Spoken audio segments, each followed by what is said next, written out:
What's up, Scoop Podcast? My name is Erica Kroopin, and I am your host. And today, you guys, we got a big treat for you. We have Jim, aka the King of Pooh, on the pod today. What's up, Jim? Erica, thanks for having me, girl. Oh, I'm so excited. Great podcast, by the way. Thank you, thank you. I was like, I'm gonna have you on. I needed to get a couple under my belt before we did this. I listen to them every week. In the morning, I listen to them. It's very inspiring. I love what you're doing. Oh, thank you so much. I appreciate that. I want to tell can we tell Instagram that we're doing this? Tell them. All right, I'm gonna record real quick. Okay. Instagram, look who's on. Say hi to Instagram. Hello, Jim. Instagram. All right, so I feel like we could just talk. We could talk and talk and talk. Oh, we do 5 episodes, girl. Let's keep going. Okay, can I love on you a little bit before we go ahead and get started? Mm-hmm. All right. I'm gonna love you back. Okay, that's fine. I want to go first though. Okay, you go first. When I was a baby scooper,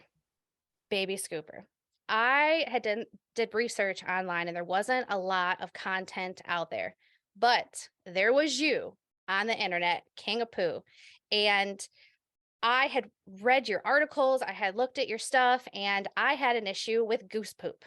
And I was like, you know what? Let me just shoot my shot and reach out to him. And you messaged me back and I couldn't believe it. And then we got on the phone and we chatted and you offered me so much advice, talked to me about goose poop and your kindness to a baby scooper. And then so many of us in the community has been so important to a lot of us. And thank you for paving the way for many of us scoopers. Erica, I really love giving back to everybody. I love hearing that story, right? And then we went on and we talked more and stuff like that. And not too many people know I used to have a DVD set. That's how old I've been in this business, called The Inside Scoop. And Erica got that years ago. We started really talking and stuff like that. And remember when you made the transition from leaving your office to going full-time scooping and vacations? We've talked to so many different levels through the scooping over the years. I got to say, I am so proud of you with everything that you've done. Because remember from our early conversations, I was like, you got it, girl. You have the personality, you have the drive, and you really have accomplished great things. I'm very proud of you. Thank you. And you've seen something that I didn't see in myself yet because I still was working that 9-to-5 job and transitioning over to an entrepreneur. The mindset, it's crazy, the shift that you have to make. And from our conversations, I remember the yard I was in, I was downriver and I was getting ready to go scoop a yard. And you said, hey, I can call you in 10 minutes. And I was like, okay, let's do it. And you talked to me as I scooped that yard and we had several conversations and I appreciate it. And it's been Well, I good. appreciate you. You've done it. And you the same thing, Erica. You're helping so many people new to the industry and people that have been around for a while. It's a really good thing that you're doing. Well done. Thank you. It's been fun. And we were actually just talking before we hit record that content creation, it's hard. It's a lot of work, a lot of hours. It's a tremendous amount of work. And I know what you put in. It's a lot of stress. Some people don't know what really goes into the back end between the editing and the making the time to do it, because you're still running a business. You still have a life. You have kids. You have a husband. You have so many things going on. And to do this and put this content out every week, it's not easy. So I salute you again. It's not. I feel like there's a calling from a higher power because that's the only thing that's keeping me going. Well, you got it. Whatever it is, keep doing it. And you have your business. You're an actor as well, right? And you were just telling me about the gig that you're doing tomorrow. You want to talk about that a little bit? Show. It's in the early stages, called The Fontanas. I can't really give it away, but I play a mob guy tomorrow. It's going to be interesting. Oh, that's cool. Yeah, it's going to be. When will that go live? Like, how does that work? So you record, and then when does people get? Well, This one in particular, it's a local writer who's fantastic. He's amazing, and he has some hooks in with some streaming services and stuff like that. So we don't know exactly where it's going to be placed, but it's going to be placed. It's really good. But I was in The Irishman. I was in Saints of Newark, the Sopranos movie. I've done a lot of different things. I enjoy that end, but I enjoy scooping. So all right, so everybody's tuning in now because they want some questions and stuff like that. So let's shoot. Let's lay it on. All right. So for those of you that don't know, about Mr. Pooh and your history, you want to just give a brief rundown of when you got started, how you got started, and what made you get into the industry? Well, probably some people like, is this guy going to tell this story again? Um, it was really like late 1999. I was at a friend's house, and we were having a barbecue, and his wife came out with an antipasto and stepped in a big pile of dog crap and started gagging. I was like, something going on here, right? So the wheels were turning, and I had a tire shop in my town at the time. And I was saying, I think we got something here. It might be because I was looking for an edge. I was looking for something to do with pets because I was getting tired of having the tire shop. I had it at that point for like 13 years. I was looking to do something else. And I was telling everybody because we Yeah. talk, right, Erica? We talk to Oh, everybody. yeah. Right. So, and I was telling people, I got this idea and this and that about picking up dog crap. And half the people were saying that there is no way that anybody is ever going to pay you to pick up the dog poop. It's not going to happen. And then the other half of the people would say, if anybody's going to make money picking up dog crap, it's going to be you. So I had mixed reviews, but after putting it out there and stuff like that, you got to remember the internet was in its infancy, or really people didn't have personal computers back then. So I started research, and there was a couple other guys that were doing it, to my surprise. But I was one of the early guys in the industry, and I went with it. And from the first week, I had 10 customers, and then it started growing and growing and growing. And now it's 23 years. And, we're all over Long Island, Westchester. And it's a very nice business. It's taken me to different levels and opened many doors for me. And, I've been written up in the New York Times, the Wall Street Journal, the Huffington Post, News, and then it goes on and on and on and on. I've been very lucky with that. And we were filmed for our own reality TV show for Animal Planet and all these other networks that entertained the idea of it. They weren't ready for it at the time, and it was their loss. But it's really opened many, many doors for me. And I'm very proud of the business, and I'm proud of the industry. And I'm very happy to give back to people. Like you said, Eric, if somebody calls me, I call them back. And, if I can help somebody out and have them not go through some of the trial and error stuff that, I went through, I'm glad to help out. And that's what I like about this industry too. A lot of us are very giving, and a lot of other industries aren't like that. And so I think that's what sets us apart.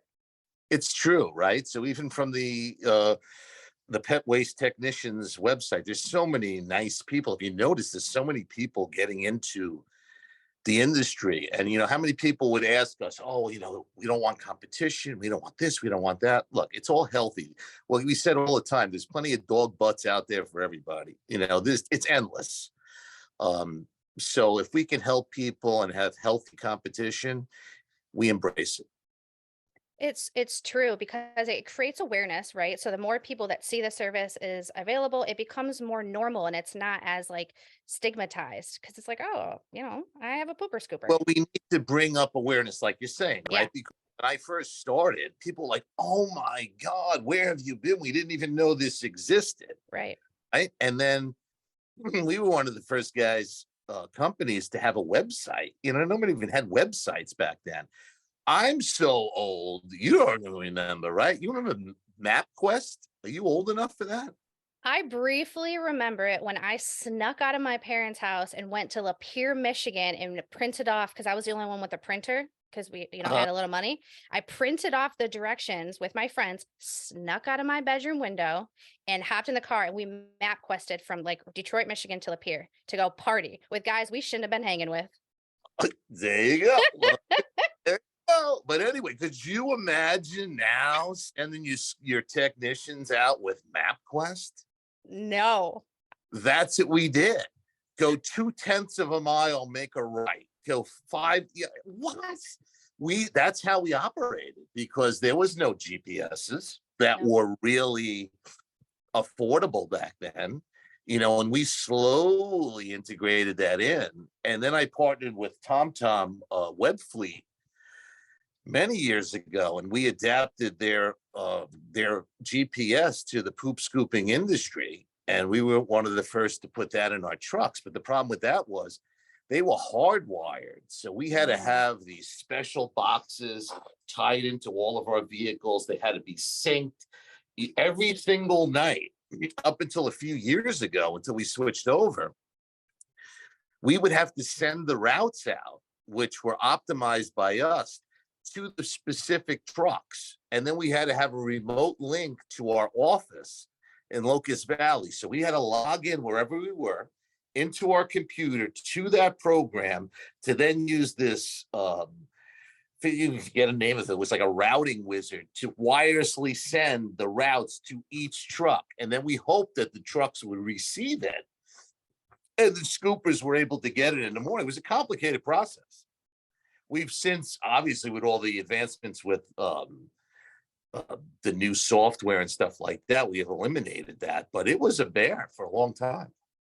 Okay, so that leads me to where I want to go with this conversation because a lot of us, that are listening right now, they've already started their business, they're doing their thing, they're trying to figure it out, and a lot of people are like, I need to hire because they built themselves up enough. I know it's been a long time since you first started hiring, but what was that I had process like?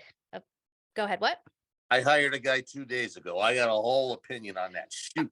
All right, perfect. So when you first started building up your team to start getting people around you to, move you forward, how did you pick who you were going to hire? Well, it was very important to me, right? You have to find somebody that let me back it up. I would try to go with retired military, retired police officers, retired firemen. And because we were a local business, we still are, right? So I kind of like to go within my network and stuff like that and word of mouth rather than go like there was no, LinkedIn and stuff like that, anything like that back in the day. So it was all word of mouth. We were very lucky. I had guys that were with me. I have some guys now that are with me like 17 years. Um, we had one of my favorite scoopers, Don. He passed last year.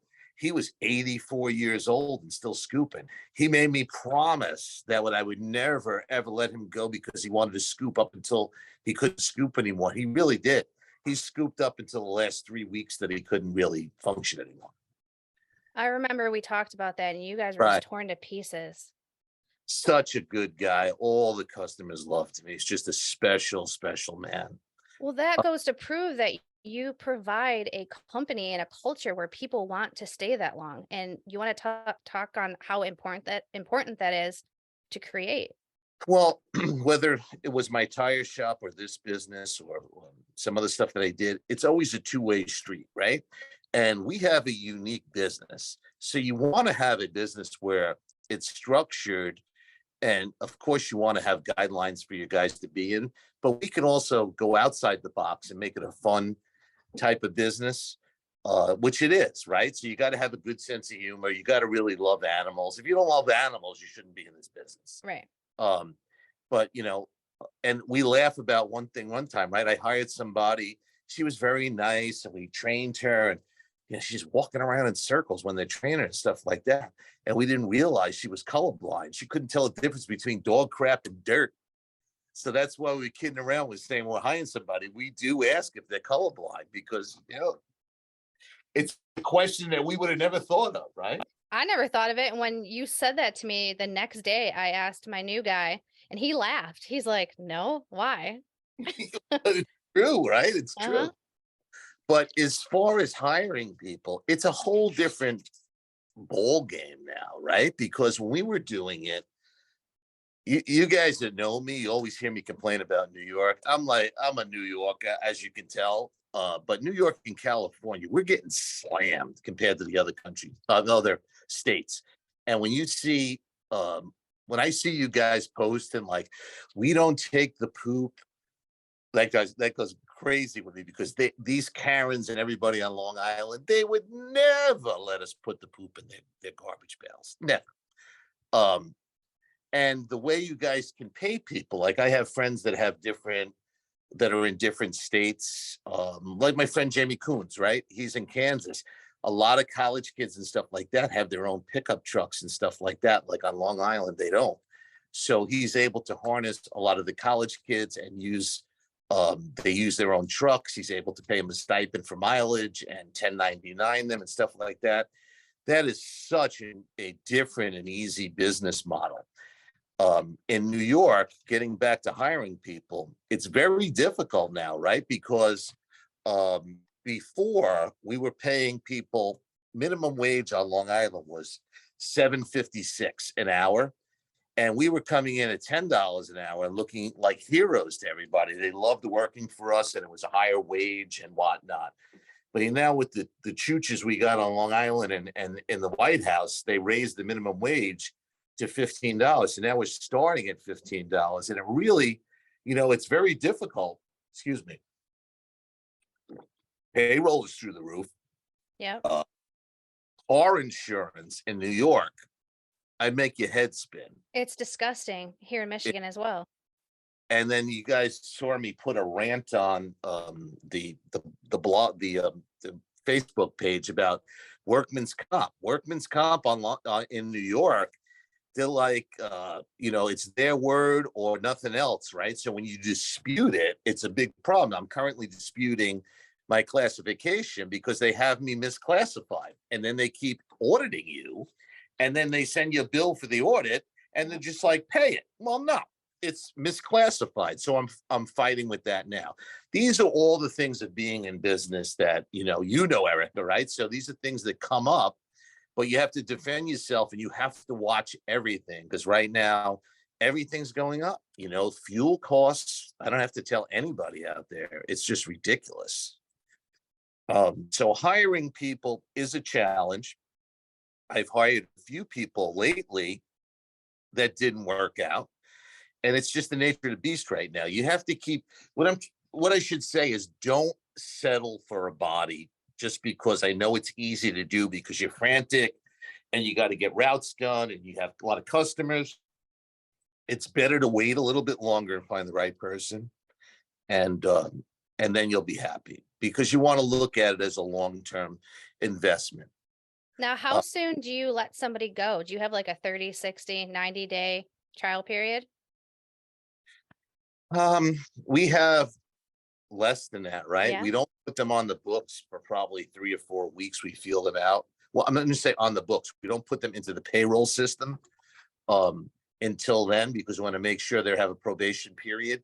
So we'll pay them, just with a manual check until then and before they get into the system. And then once they're in you'll know in a few weeks if somebody is capable of doing what they're supposed to be doing. Yeah, Right. you have to trust your gut. You, as a business owner, you've been doing this, you know what to expect. You can train certain things, but there's certain things you can't train. And pay attention to that. Like common sense. Yes. We had a girl that was in she was very sweet. But she wasn't mechanical. She had some emotional problems, so she didn't work out, but she kept getting locked in the yard in some of these houses. And then we would have to tell her, she FaceTime me. I'm like, okay, lift your foot up underneath the gate. It should Yeah. let the lock open up a little bit. And she's like, wow, it opened up. I'm like, oh my God. Yeah. So it was a lot of many things with her. And then some people in this business, right? You have to be able to be left on your own because you have your own integrity. You have to be out there, be your own boss to yourself, right? If you have the app and you're going to be doing things like that, we have to trust that they're doing the job correctly and that they're doing the job efficiently. Somebody that needs constant guidance, this probably isn't a good job for them. Yeah, where they are the bottleneck. That's the phrase I've been using. If they make me the bottleneck to where they always have to ask me to move forward, they're not a good fit for my company. Right, Erica. Yeah. Right. We have a couple of guys. They're very good guys, for instance, right? There was a blocked road and they called Anna in my office. They're like, oh my God, the road is blocked. What do I do? And it's like, try to find another way to the house. With these GPSs, make a left, make a right. It's going to reroute you to the house. Um, Anna, who's my my manager right now, we go back to sixth grade. That's awesome. It is. Did So so did she ever scoop for you? Or did she no, go right she into never management? do. She's always been in the office and she's fantastic. Now, so she's been with you for how long? I think 6 years now. Okay. So something that I noticed when I was trying to train somebody in the office what I do, I didn't realize how much I did. So did you have like a standard operating procedures that you put together before you hired, or did you develop that with them? Well, my wife Kathy was in the office way back then, and she trained Anna and stuff like that. So yeah, she had a lot of stuff, and a lot of training, and it's not easy, as you know. A lot of stuff that goes on in the office. There's a lot to do. There's a lot to do, I feel like even with that's the the hardest. automated programs that we have that we'll get into. There's still a lot to do in the back office. There is because you have to manage the payroll and you have to keep very clean records because if you get audited, Right. if your records are a mess, you're going to be in a world of trouble. hmm hmm So keeping organized right from the get-go is It's so important, and a lot of people work out of their homes and home offices and stuff like that, and I give them a lot of credit. I'm not that guy. I did that for a while when my daughter was younger, but I needed the separation. That's just how I am. And then we went to a brick and mortar office, and we've been here with this location probably 12 years now.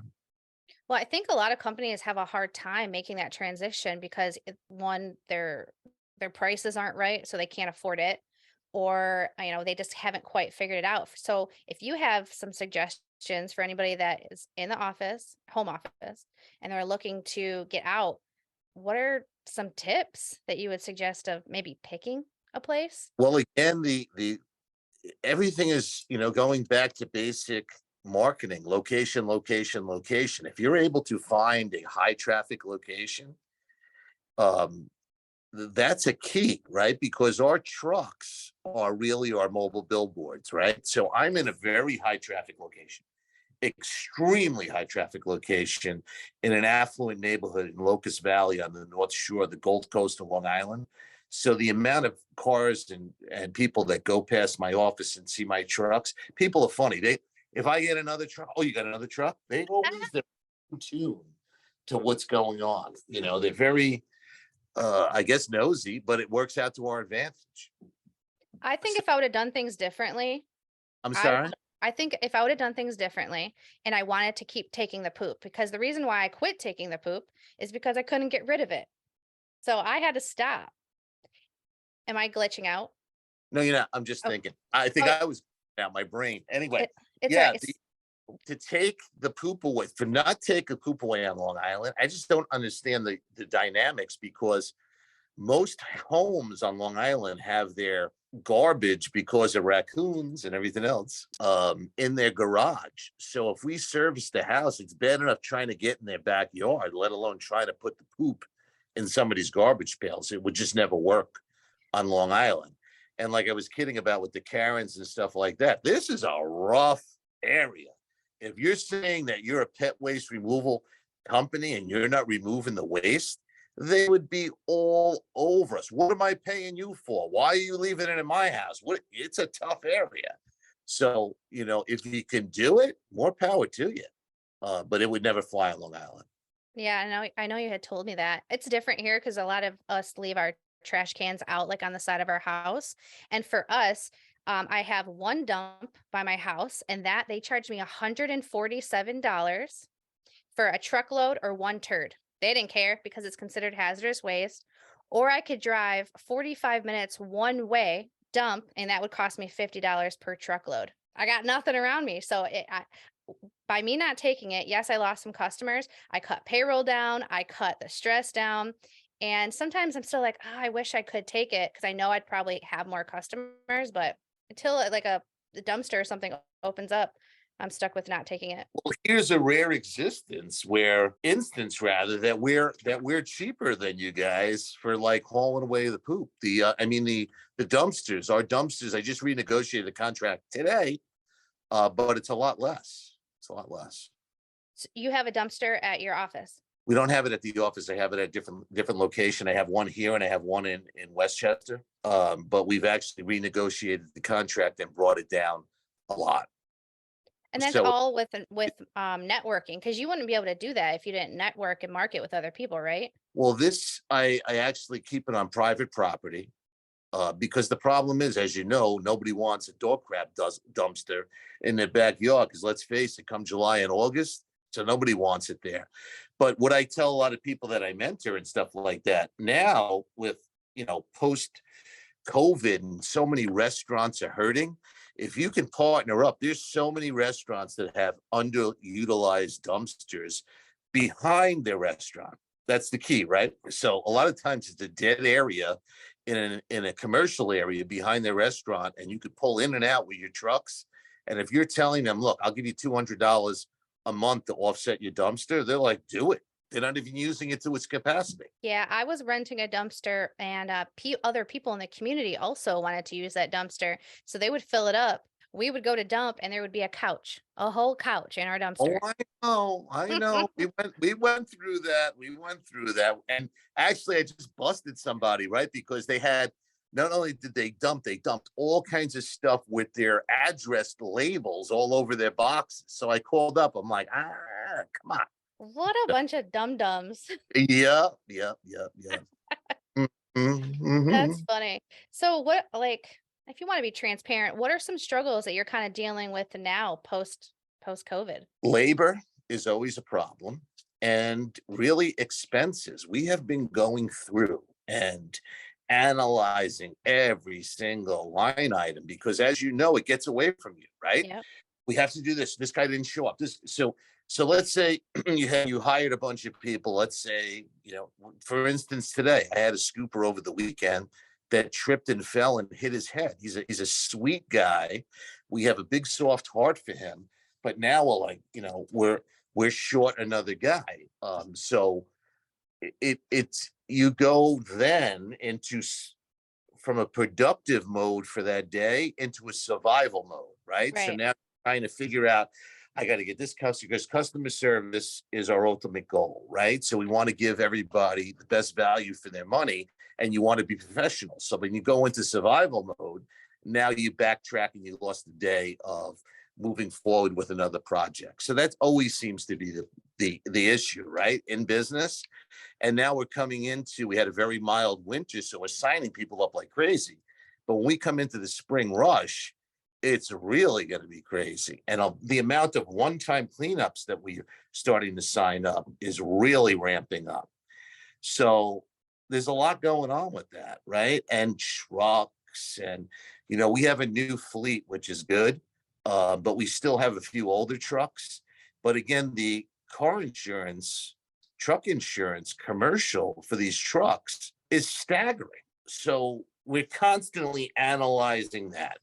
Fuel prices, advertising. We don't do a lot, but we do a little, but you have to watch that, right? Yep. So there's so many different things. And then when you have a lot of employees, it comes with a lot of, you're dealing with people, right? So you're dealing with who has a problem, maybe unfortunately a death in the family, or a sickness in the family, or a kid's concert or something like. And we're sympathetic to all of that. So it gets challenging, right? So it becomes a juggling act all the time. And now we're able to cut and paste the routes and move things around and stuff like that, and make it a little bit easier on the back end of the office, but it's still not super easy. It's still involved. So there's something every day. These people that say that, they really don't do any of that and stuff like that. I guess it's where you want your business to be. So I think when you're starting out and you're up to about 250 clients, that's kind of easier to manage. But when you start getting into the higher numbers and multiple, over 10 employees and stuff like that, it gets a little crazy. And I think that's where I'm stuck too, because I'm not saying that my business is super easy, but what you're talking about right now with the chaos and people calling in and having to move people around, my heart was starting to pound thinking about it. And because of that, I've stopped my growth. Like I haven't been able to reach the new level. So what do you think that somebody like me should do to kind of like get over that so I can move forward? But I think you're handling it very well. You're growing, okay? Not necessarily, I guess the old business model was volume, volume, volume, volume, bigger, bigger, bigger, bigger, bigger, bigger, right? That I think is changing a little bit. Working smarter is always better, right? As you know, because you've made some changes to your business to work smarter. And if you bring your price levels up, which we're all starting to slowly do, we have to, right? There's Yeah. people that feel at a low level that they're not making money, they don't even realize. Yeah, I don't think a lot of people realize that they don't make or they're not making money until they start hiring. Because then you're like, "Oh, I paid this person, $15, but I'm only charging this yard this little amount of money." And then you're like, "Oh no, I have to you are forced to raise your rates because you don't ever want to be in a situation when payroll is due and you're looking at your account like, where's the payroll money?" Right, right. And you always got to allocate the sales tax money. Now, you don't pay sales tax, right? I was gonna ask you about that, and I actually recorded a video earlier. Uh, Michigan, we don't have to do sales tax. oh my God, it's so easy. Yeah, I know. I just got it easy over I here. get slammed no matter what. I got flaming arrows being shot at me every day. So with sales tax, do you incorporate that into your prices or do you add it Well, on top? in theory, right, you collect sales tax, but you have to remember to take the sales tax out of your billable sales for the month. And like that book that you recommended with the different, I'm trying to think of the name of it. Profit first? Right, right, right. That's it. I'm drawing a blank. So you really want to pull that money out the third of the month or whatever, and just put that into a separate account because it gets very tempting that you have that in your account that you'll spend that money. Oh, it's true. I have my tax account and Hmm. I was looking at it and I put money away for taxes because you never know what it's going to be like at the end of the year. But just seeing that money in there, I'm like, oh, maybe I could wrap my truck. Yeah, yeah. Don't do it. Don't do it. I It's very tempting, right? But don't do it. I You'll stress yourself out. Yeah, definitely. Um, I don't like to do any of that stuff until after spring rush. Um, just because that's when the business has more money than normal, and that's when I will pay for my subscriptions. So if I have subscriptions that I can pay for an entire year to get like 20 or 30% discount, I'll do that around spring rush time to save money. So that's a really good point, right? So everybody should really, it's very easy. Don't make any major decisions now. Make it after the spring rush. Make it in June, because usually first, second week in June, it starts to tailor off and taper off a little bit. Then make some of your decisions and try to coast a little bit for the summertime. Don't do anything now. Wait for the smoke to clear. Yeah, when you can breathe, your brain's not mush, and you've kind of like, whew, woosad. Come on, we've all been through spring rushes that you're like, crazy, that you feel like you're really going to lose it. But it's a good thing, right? So it's a problem. It's a good problem to have a lot of business. Yes. So you've had a lot of success. So what do you do to celebrate your success with yourself and with your team? Um, I give a lot of little bonuses to my guys all the time. I don't know if I ever told you that there's these barter companies. I talked to a couple of people I mentor that there's a few in New York, and bartering is the oldest form of currency, right? I'll give you two chickens for your goat and stuff like that. But these companies operate where they're like a barter bank, and if you offer your services on barter, it's dollar for dollar, and that dollar amount goes into a barter bank, and you're able to bank that money and use it at another business that accepts barter. So what I do is I have three barter companies that we pepper in some barter customers through our routes. So let's say we have three houses on Elm Elm Street, right? And then we have a customer that calls up for barter that's on the same street. My guy's there anyway. So we might as well scoop that other house. And let's say that Yeah. house, $20, let's say that $20 or 20 points go into the barter account. So before you know it, it's like a forced other bank accounts. Well, we use three barter companies that you amass a lot of points and dollars in. And then what I usually do is get gift certificates to local restaurants or axe throwing. I just gave to one of my scoopers and stuff like that. So if they're really going over and above and whatever, I take care of these guys. I give them little bonuses along the way. And then what we started doing a few years ago, which I shared with you, is we give everybody, if you stay with me, the week between Christmas and New Year's, we give them off paid. Because let's face it, that's the only week that we can get away with in our business where we Yep. could take off. And people, we've talked about this before, and we do it. And all my guys appreciate it. And it really works out, right? So everybody gets a rest and then they come back brand new. So Now, it's little things like that. You know, it's a two-way street. If we appreciate somebody, you got to take care of them. absolutely, it's that little stuff that when you go above and beyond for them, they feel appreciated. Right. Um, I've been learning that, trying to give little gift cards because with our gas cards, we fuel up at the same gas station, and because of that, we use our points or our code or whatever, and we get points. I had so many points, I was getting gift cards like crazy to Speedway, so I was just giving them out to the staff, like, here, lunch That's is on perfect. me. Well, do that with American Express too. I put a lot of expenses through the corporate card American Express, business expenses, and you'd be surprised what you amass on that. I actually just got the American Express. I want to say in November, and oh yeah, been racking up the points. Rack it up. I mean, I would go down to Florida and just spend points for that week and just go away, and you never even have to go in your pocket because of all the points that you accumulate. So it's another perk that's for me too, that you get to use, being in business. And it's hard in the beginning though to get business credit. And for those of you that are like, how do you get business credit? I started with a gas card first with my business name. I didn't have enough credit, so I had to do a secured credit card to where I paid them 500, right? And then they had this card and I would just make payments. I would use the gas card and then after about 6 months, they gave me my $500 back and then it wasn't a secured credit card anymore. See, Um that's a smart yeah. way to do it. That's a smart way of doing it. Yeah, they're like, We're not giving you a credit card. You don't have any credit." I'm like, "I swear, I'm a good business. I make money."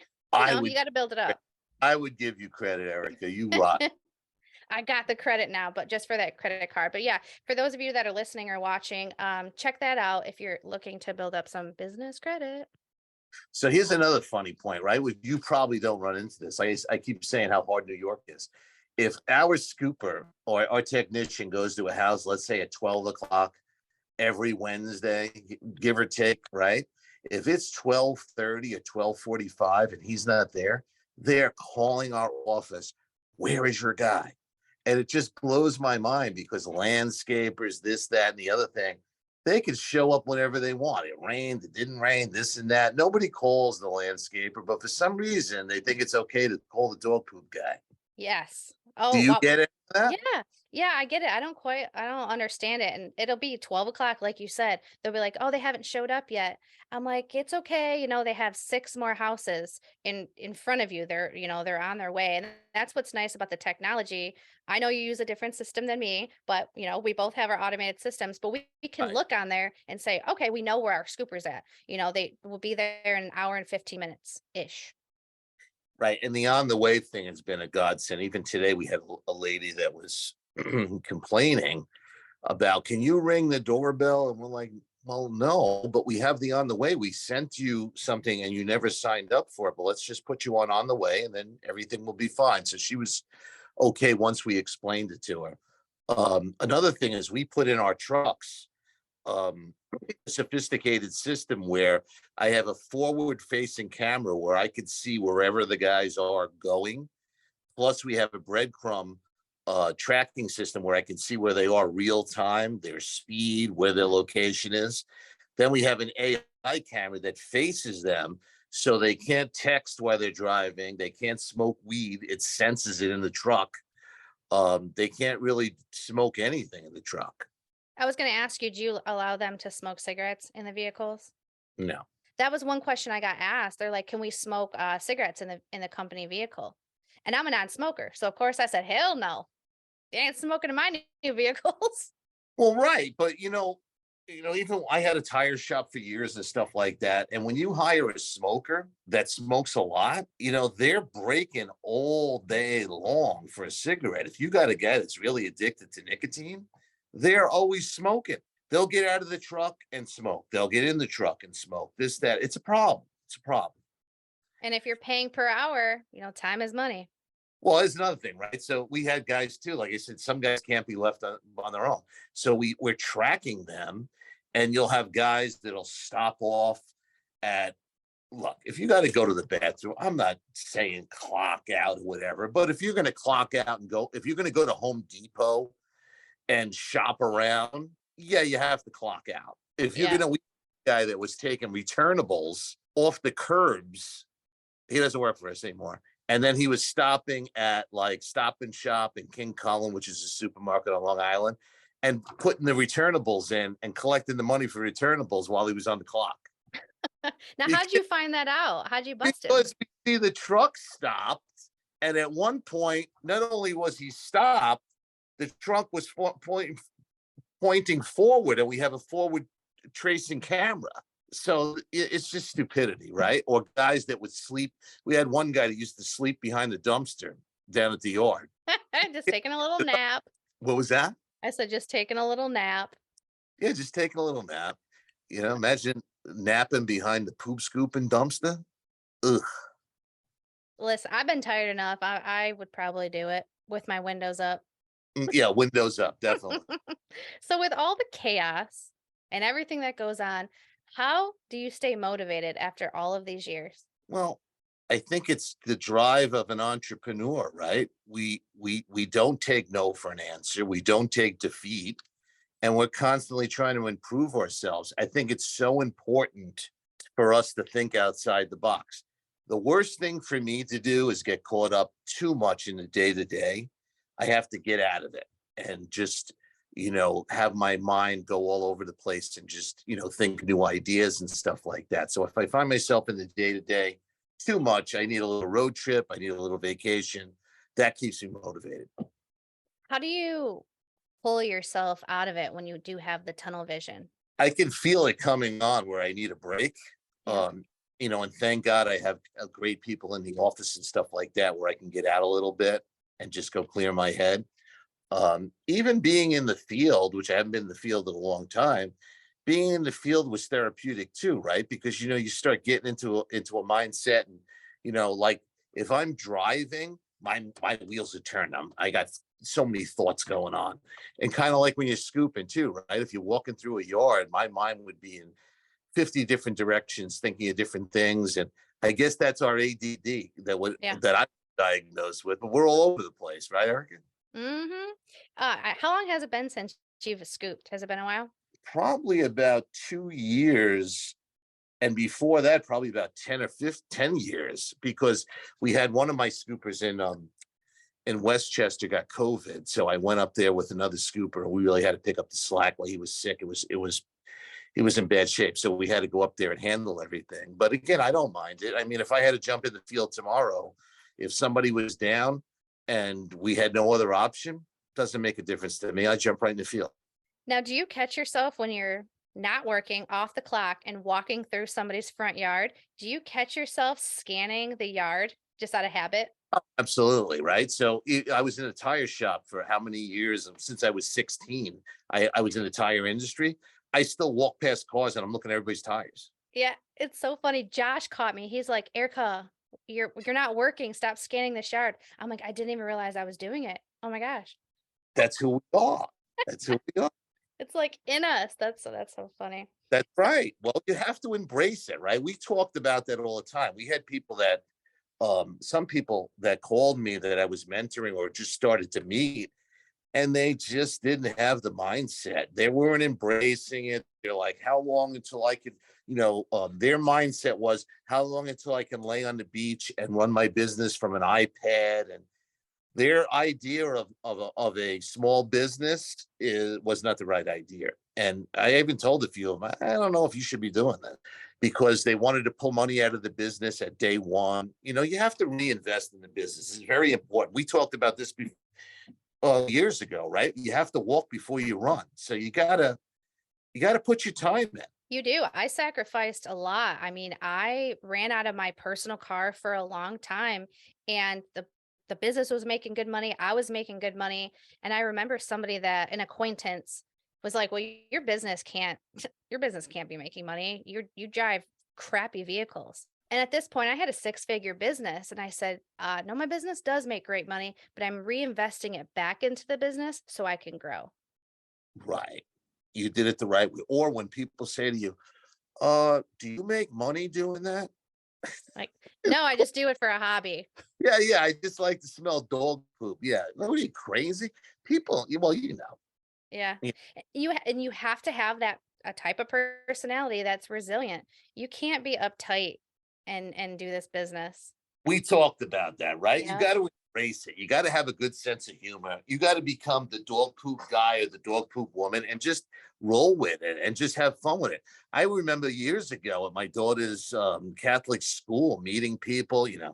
I used to donate a lot, do all kinds of stuff. And there was a new family that came in and they were like, do you know what Jim does? And, he's the king of poop.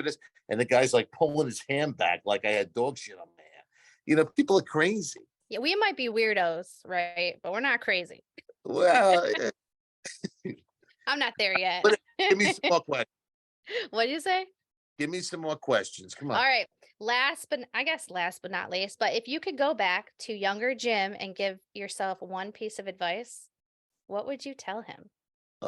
Buy Apple stock, buy Amazon. Yes. Look, follow your dreams, your ambition, and just stick with it. You have to enjoy what you're doing. Okay. And let's face it, this being in business isn't for everybody, right? There's some days that we all question it, saying, well, we look at this guy that works. I have a bunch of guys on my street that work for this company, work for municipalities. I don't want to get into what they do, but they don't work a lot. Right. So you say to yourself, it's not that bad what they're doing. But the bottom line is, I could never be a 9 to 5 guy. I might say, oh, it looks nice. It looks this. I can never be that guy. My wheels are always turning. I have to create. I have to move forward. I like what I do. We all bitch about it at times when we have bad days and stuff like that. But there's two mindsets. It's either the self-employed or the entrepreneurial mindset. So you either have it or you don't have it. And it's so different dynamics, right? It really is. Like, when I'm sure you run into it too. I could talk to some people in my family and tell them, what we've accomplished in, like, before 12 o'clock noon. And they look at us like they can't understand it, because let's say if you were working for somebody, you would have a few tasks and that's your job. Now, we wear so many different hats and we Yeah. do so many different things. A lot, like you said, people don't really get it unless you're a business owner and you've been in business for a while and you're successful. Then you really get it. Now, I agree. I feel like I'm constantly running, and a lot of people around me aren't business owners. And that's something that I'm kind of struggling with too, is finding other business owners that want to network together that maybe isn't the Chamber of Commerce. No dig on the Chamber of Commerce, but I don't know. There's not other pooper scoopers. There's not really landscapers. Not like my type of people in the Chamber of Commerce. Where I'm do not. you link up A, with people? I'm not a huge Chamber of Commerce fan. I mean, if you can get awareness to the business, fine. Generally speaking, from the New York end, because again, the world is different out of New York and California. Landscapers around here are very short-sighted, and they're not your friend. They're gonna mush the poop in, the guys mush it into the ground. They make it harder for us. and they never really recommend anybody. It's rare, right? Their mindset is if they're recommending you and that customer is paying you $100 a month to pick up the dog poop, that's $100 less that they could be charging this guy to cut the bushes. That's their mentality. So networking with landscapers has never really worked out great for us. Real estate agents, if they're selling the house and the house needs to be picked up because the person neglected it, that works, but it's not a huge revenue maker. I know there's a few guys that said about roofing contractors, and there's a lot of ancillary businesses that you could bring in and network in. But the problem is their honesty, right? Because if you, let's say you get them a roofing job and stuff like that, you got to follow up on that and make sure that they, didn't overcharge that customer to make up your difference of, let's say, your commission. Same thing with fence guys and stuff like that. It's a fine line with trying to network with people and get commissions and stuff like that. It's a great theory, but I find it very hard to do. Well, this is something I noticed as well. Even though, okay, we're pooper scoopers, it's a dirty job. Most of us run a very professional type business Right. compared to a lot of other industries and other small business owners. Like when I communicate with them and they show me, how they run things or how they communicate, and I'm mind blown with their lack of professionalism. So if you are connecting with people, you have to be careful with who you're recommending, right? Because who you associate Right. with is a reflection of you and your business. 100%. So if just what we were saying, right? If this guy flakes out or says, well, I would normally get $8,000 to do this roof, but I got to pay this guy's commission, so now I'm going to charge him $10,000. The guy's like, where's the $2,000 difference? Well, I got to give the it's very tight. It's very tight. It should all work together. If you have really good subs and stuff like that that you trust and but again, it's hard. It's hard. It's hard to put your reputation out there. It's true. I don't necessarily know if I want somebody to refer out. I just want somebody to kick back and hang out with and just maybe like swap stories and have a beer with, because they understand the service industry. And I feel like there's nothing really local to me where I can do that. Yeah, you'll weed out. You'll find some business owners that you could gel with and stuff like that. Yeah, And because you'll it's find lonely. people that not necessarily the chamber, but the chamber might be a way into it. I never found the local chambers. I go back 4 generations in my town, Okay. so I know everybody. So when I had the tire shop and stuff like that, like I said, my family goes way back, so I know a lot of these people and stuff like that. So it's kind of hard for me to relate to that because I know who was in business, who I could talk to and stuff like that. But I see your point. You Yeah, know, because a lot of not a lot, but frequently when I talk to other scoopers, they struggle with that as well. That they're like, "This is lonely." People around me don't do what I do, and so now I talk to a bunch of people online. So I have a lot of like, online friends. But that you need to have that person to person connection, face to face. right? I We're built agree that way. So that we are. But yeah, for sure. All right. Well, before we wrap up, is there anything that you I don't want want to? to wrap up. I know. We could talk for hours. We could. I'm gonna have to tell my husband he's got to come up here. He's gonna be like, "It's date night, Erica. Let's go." I I told you off. I told you off camera that I said we should. My husband and I'm like we should go on a date, and he's like, "Okay, cool. Where do you want to go?" I'm like, I said whatever, but I'm like, but if you do the dishes and clean up the kitchen while I'm doing this interview, I'd be able to go right away. So we'll see. We'll see if the kitchen's clean when I'm done.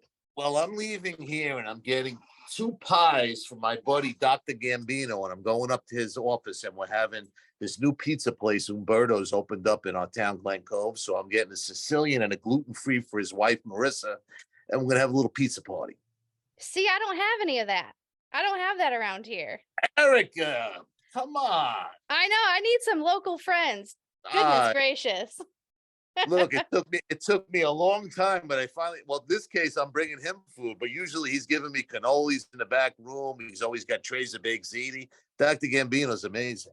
Oh, that's amazing. I'm hungry now thinking about it. Yeah, it took me 25 years, but I found a doctor that feeds me. Erica, keep doing what you're doing. You're an inspiration. You're helping so many people. And I know how much hard work you put into everything, and you got it, girl. Keep doing what you're doing. Thank you. I appreciate it. Is there And have me back on again. I want to talk some more shit. yeah, but no, but don't leave me yet. Is Okay. is there anything that you want to let the community know, something that you're working on, or where to follow you on social to keep up with you? Anybody that really is starting out, or anybody needs, any advice and stuff like that, I'm glad to give back. Um, at this point, we'll schedule a call and I'll help you any way I can. If I can make it a little bit easier for you with some of the things that I've been through and help you streamline the business, I'm more than happy to do it. Time is tight, so I'll figure it out, and we'll jump on a call. And I'd love to speak to everybody. I love to hear stories that you helped me do this, you helped me do that. I was able to take my kids to Disney. I've done this. I've doubled my business. It's been very rewarding for me. 7 years ago, actually 8 years ago, this Thursday, I had heart stents put in and I was in a bad spot. So I've changed my lifestyle and I enjoy giving back to everybody. It's a new lease on life. So if I can help anybody out, I'm glad to do it. Your doctor needs to give you some salads. Keep that heart good. We need Yeah, you around for a long, long time. I go to the gym at least 5 days a week. That's So I'm good. good, on the right track. Working out is hard when you're stressed out. I've learned because sometimes the business phone's going crazy and you have to put yourself first, right? And say, no, I gotta go. I gotta go to the gym. I'm at the gym and my phone is blowing up while I'm on the treadmill, and I just ignore it until I get out. And unless it's a major emergency, it can wait. And I got to get the workout in. I got to get the cardio in. Now, one more question. Go ahead. Maybe a couple more. Did it take you some time to be able to determine, okay, this isn't necessarily an emergency. This can wait the 20 minutes instead of thinking everything's an emergency right away? Yeah, right. So an emergency is like an accident with the truck. An emergency is somebody got hurt.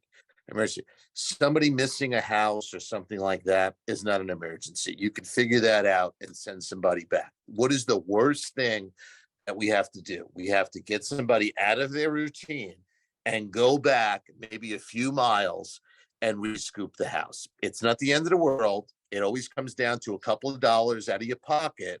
But if you're able to keep that customer and keep that customer satisfied because you went out of your way, it's not the end of the world. So that's not an emergency. But the other things and stuff like that, there's family emergencies, obviously accidents, things other like that that really need your attention. Everything else is just noise. It can be dealt with. You can put the hour in at the gym. Yep. Don't miss your squats over a couple missed piles. Right. Uh, Perfectly. All right. I'm going to go ahead and include your links down below. So if anybody wants to get in touch with you, they can. I want to thank you again so much for hanging out with me. We're definitely going to do this again. Okay. Oh, the pleasure. All right, you guys. Look, And you guys until got to come up to New York and come and visit. funny you said that. Josh, before I hopped on, he goes, we've never been to New York. I'm like, we should go. We should go. Absolutely. Come And up. that's what Hang. I'm going to do. I want to focus on taking some deeper breaths and stepping away from the business a little bit. Just a little bit, not a lot. Not on the beach, for months at a time, but like a week, 5 Do it. days. Do it. Do it. I would All love right, to hang in New York. I'm You going to and hold you to it. I will. All right. Thank you so much. Erica, always a pleasure. All right, you guys, and until next time, bye. Later. I'll hang Later. up.